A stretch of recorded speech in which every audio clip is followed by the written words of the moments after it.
മനുഷ്യരുടെ സാംസ്കാരിക അധപ്പതനത്തിന് ഏറ്റവും കൂടുതൽ സഹായകമാകുന്നത് ലഹരിയാണ്. മനുഷ്യനെ ഇതര ജീവികളിൽ നിന്ന് വ്യത്യസ്തമാക്കുന്ന ഒരു ഘടകം വിശേഷ ബുദ്ധിയാണ്. ഈ ബുദ്ധിയുടെ നിയന്ത്രണം എടുത്തു കളയുകയും ശരീരത്തിലെ നാഡീ ഞരമ്പുകളുടെയും തലച്ചോറിൻ്റെയും ഒക്കെ പ്രവർത്തനം ഒരുതരം മന്ദഗതിയിലാക്കുകയും ചെയ്യുകയാണ് മദ്യവും മയക്കുമരുന്നുകളും ഒക്കെ ചെയ്യുന്നത്. അതുകൊണ്ടാണ് ഡോസ് കൂടുന്നതിനനുസരിച്ച് മരണം വരെ സംഭവിക്കുന്നത്. ലഹരി ഉപയോഗം കാരണം വ്യക്തിയുടെ ആരോഗ്യത്തെ മാത്രമല്ല, അവരുടെ കുടുംബങ്ങളെയും സമൂഹത്തെ മുഴുവനും തകർക്കുകയാണ്. നോക്കൂ നിങ്ങൾ, ആരോഗ്യമുള്ള ഒരു തലമുറയാണ് ഒരു നാടിൻ്റെ വളർച്ചയ്ക്കും വികസനത്തിനും ഏറ്റവും പ്രധാനം. ഒരു രാജ്യത്തിൻ്റെ സമ്പത്തായ ഒരു തലമുറ ലഹരി ഉപയോഗം കൊണ്ട് നശിക്കുന്നത് സ്വന്തം കുടുംബത്തിനും സമൂഹത്തിനും വലിയ നഷ്ടമാണ് ഉണ്ടാക്കുന്നത്. പേരുകൾ പോലും പറയാൻ അറിയാത്ത എത്രയോ മയക്കുമരുന്നുകൾ, ലഹരി പദാർത്ഥങ്ങൾ വിവിധ രൂപത്തിലും വിവിധ ഭാവത്തിലും നമ്മുടെയൊക്കെ യുവാക്കളിലേക്കും കൗമാരക്കാരിലേക്കും പുതുമഴയായി പെയ്തിറങ്ങുകയാണ്. ദുഃഖങ്ങളെ മറക്കാനെന്ന പേരിൽ ലഹരി ഉപയോഗിക്കുന്നവരും ആഘോഷവേളകളിൽ അല്പം രുചിച്ചു തുടങ്ങുന്നവനും കമ്പനിക്ക് വേണ്ടി പങ്കുചേരുന്നവനുമെല്ലാം സാവകാശം ഇതിന് അടിമപ്പെട്ടു പോവുകയാണ്. ബോധവും വിവേകവും നഷ്ടപ്പെട്ട് മൃഗതുല്യരാവുകയാണ് സമ്പത്തും ആരോഗ്യവും ഒക്കെ ചെലവഴിച്ചുകൊണ്ട് ഇവർ ചെയ്യുന്നത്.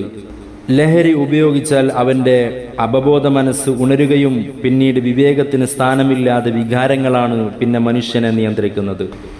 സദാചാരബോധത്തിൻ്റെയും നിയന്ത്രണത്തിൻ്റെയും പരിധി ലംഘിക്കുവാൻ അവന് പ്രേരണയുണ്ടാവുകയും അങ്ങനെ അവൻ തെറ്റുകളിൽ മുഴുകുകയും മദ്യലഹരിയിൽ സ്വന്തം മാതാപിതാക്കളെയും കുഞ്ഞു പൈതങ്ങളെയും ഭാര്യമാരെയുമൊക്കെ തല്ലിക്കൊല്ലുന്നതും അവരോടൊക്കെ മോശമായ രീതിയിൽ പെരുമാറുന്നതും. ലഹരി സ്ഥിരമായി ഉപയോഗിക്കുന്നവർക്കുണ്ടാകുന്ന അസുഖങ്ങൾക്ക് കയ്യും കണക്കുമില്ല. ഒരു വ്യക്തിയുടെ മനസ്സ്, ബുദ്ധി, ഹൃദയം, ശാരീരികാവയവങ്ങൾ തുടങ്ങി ആ വ്യക്തിയെയും അവൻ്റെ കുടുംബത്തെയും സമൂഹത്തെയും അവൻ്റെ സംസ്കാരത്തെയും സാമ്പത്തിക ഭദ്രതയെയും ഒക്കെ തകർക്കുന്ന ലഹരി ഉപയോഗത്തിൽ നിന്നും വിട്ടുനിൽക്കാൻ ശ്രമിക്കുക. പരിശുദ്ധ ഇസ്ലാമിൻ്റെ ആദ്യ കാലഘട്ടങ്ങളിൽ പൊതുവെ എല്ലാവരും ഉപയോഗിക്കുമായിരുന്നു.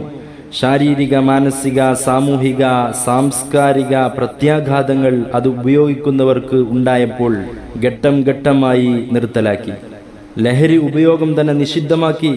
ഞാൻ മരിച്ചാൽ എന്നെ മുന്തിരിവള്ളിയുടെ ചുവട്ടിൽ അടക്കം ചെയ്യണമെന്നും അതിൻ്റെ വേരുകളിലൂടെ ഞാൻ ലഹരി നുകരട്ടെയെന്നും കാവ്യഭാവനയിലൂടെ അന്ത്യാഭിലാഷം പറഞ്ഞിരുന്ന സമൂഹം മദ്യം സമ്പൂർണമായി നിരോധിച്ചതോടെ തങ്ങളുടെ മദ്യശേഖരം തെരുവിലൊഴുക്കി കളഞ്ഞുവെന്ന് ചരിത്രങ്ങളിലൂടെ നമുക്ക് കാണാം. സർവവും നശിപ്പിക്കുന്ന ലഹരി ഉപയോഗത്തിൽ നിന്നും നാം വിട്ടുനിൽക്കുക.